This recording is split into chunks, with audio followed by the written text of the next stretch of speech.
Hi family, எல்லாம் எப்படி இருக்கீங்க? நல்லா இருக்கீங்களா? நான் தான் வந்து மதிய பிரதீக்ஷா. நான் இன்றைக்கி என்ன பண்ண போகிறேன்னா, வெண்டைக்காய் புளிக்குழம்பு அது வைக்க போகிறேன். அதனால் இப்போ எண்ணெய் ஊற்றி சின்ன வெங்காயம் 3 தக்காளி பெருசு நல்லா போட்டு நல்லா வதக்கி விட்டுட்ருக்குறேன். நல்லா வதங்கணும். நல்லா வதங்கினதுக்கப்புறம் நான் வந்து என் ஸ்டைலில் இப்படி தான் வைப்பேன். நீங்களாம் எப்படி வைப்பீங்கன்னு கமெண்ட் பண்ணுங்கள். ஒவ்வொருத்தரும் சீரகம் மல்லியெல்லாம் போட்டு வைப்பாங்க. எனக்கு அது பிடிக்காது. நான் இப்படி தான் செய்வேன். பாருங்கள், பிடிச்சிருந்தா நீங்களும் செஞ்சு. அப்புறம் கொஞ்சம் மிளகு பொடி போடுவேன், சாம்பார் பொடி கொஞ்சம், அப்புறம் மிளகு பொடி, அப்புறம் கொஞ்சம் மஞ்சள் பொடி போட்டு நல்லா வதக்கி விட்டுட்டு நல்லா தக்காளி வெங்காயம் நல்லா வதங்கணும். அதுக்கப்புறம் நல்லா அந்த சாம்பார் பொடி போட்டோம்ல, அந்த வாசம் போகிற வரைக்கும் நல்லா வதக்கி விட்டுட்டு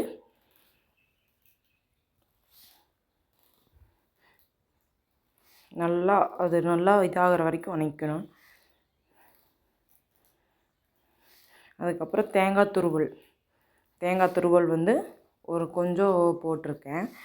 அது கொஞ்சம் போட்டு நல்லா வதக்கி விட்டுட்டு இப்போ வந்து வேறு இதில் வந்து நம்ம குழம்பு தாளிக்க போகிறோம். நல்லா சட்டி இதானதுக்கப்புறம் வடச்சட்டியில் வெண்டைக்காய் போட்டு ஃபஸ்ட்டு வெறும் வெண்டைக்காயை வதக்கணும். நல்லா வதக்கி விட்டுட்டு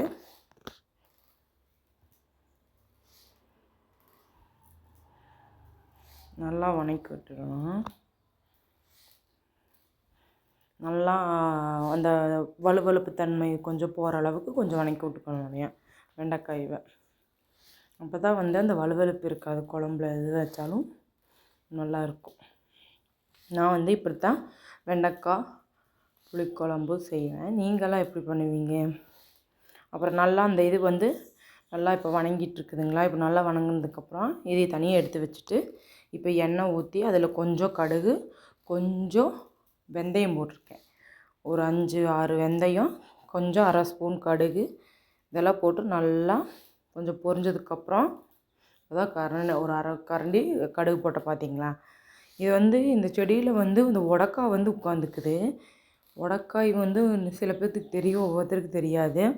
அது வந்து பூவோட இதெல்லாம் இங்கே பாருங்கள், எங்கள் வீட்டு கருகாப்பில் மரம் இப்போ தான் கொஞ்சம் கொஞ்சம் தழைஞ்சிட்ருக்குது. அதில் தான் போய் சரி பிடுங்கிட்டு வந்தேன், ஒரு கொத்து மட்டும் தாளிக்கிறதுக்கு வேணும். இங்கே பாருங்கள், ஒரு கருகாப்பில் ஃபுல்லாக உருவி போட்டு அது நல்லா இதானதுக்கப்புறம் இந்த வெண்டைக்காய் நம்ம எடுத்து வச்சோம் தெரியுங்களா தனியாக, அதை போட்டு வதக்கிக்கணும்.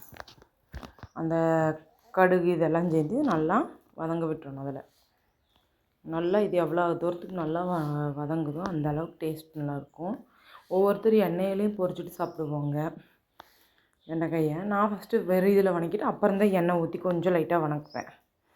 இப்போ பாருங்கள், நல்லா அந்த பச்சை இது வாசம் போகிற அளவுக்கு ஏற்கனவே நம்ம வதக்கி வச்சுக்கிறோம். இப்போது அதில் கொஞ்சம் கல் உப்போ இல்லை சால்ட் உப்போ கொஞ்சம் ஆட் பண்ணி அதையும் சேர்த்து நல்லா வதக்கிக்கணும். அதுக்கப்புறம் நம்ம அரைச்சி வச்சோம்ல தேங்காய், தக்காளி,